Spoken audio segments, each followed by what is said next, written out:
தீக்குளிக்கப் போவதாக தெரிவித்து மண்ணெண்ணியுடன் பாராளுமன்றத்திற்குள் பிரவேசிக்க முயற்சித்தமை தொடர்பில் ஐக்கிய தேசிய கட்சியின் பாராளுமன்ற உறுப்பினர் வடிவேல் சுரேஷ் சபாநாயகரிடம் கவலை தெரிவித்துள்ளார். மீளவும் இவ்வாறானதொரு செயல் இடம்பெறாதிருப்பதற்கான பொறுப்பை ஏற்றுக்கொள்வதாக பாராளுமன்றத்திற்கு இன்று சென்று சபாநாயகர் கரு ஜெயசூரியவிடம் பாராளுமன்ற உறுப்பினர் குறிப்பிட்டுள்ளதாக சபாநாயகரின் ஊடகப் பிரிவு விடுத்துள்ள அறிக்கையில் தெரிவிக்கப்பட்டுள்ளது. இந்த சம்பவம் குறித்து ஊடகவியலாளர்களுக்கு அறிவிப்பதற்கான அனுமதியை பெற்றுத் தருமாறும் சபாநாயகரிடம் பாராளுமன்ற உறுப்பினர் வடிவேல் சுரேஷ் வேண்டுகோள் விடுத்துள்ளார். ஜனாதிபதி, பிரதமர், சபாநாயகர் மற்றும் பாராளுமன்றத்திற்கு களங்கத்தை ஏற்படுத்துவதற்காக தாம் இந்த முயற்சியில் ஈடுபடவில்லை எனவும் வடிவேல் சுரேஷ் குறிப்பிட்டுள்ளதாக அந்த அறிக்கையில் தெரிவிக்கப்பட்டுள்ளது.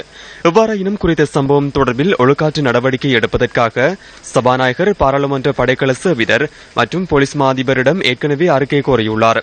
பாராளுமன்ற போலீஸ் பிரிவு இந்த சம்பவம் தொடர்பில் தயாரித்த அறிக்கை சபாநாயகரிடம் சமர்ப்பிக்கப்பட்டுள்ளதாகவும் சபாநாயகரின் ஊடகப் பிரிவு சுட்டிக்காட்டியுள்ளது.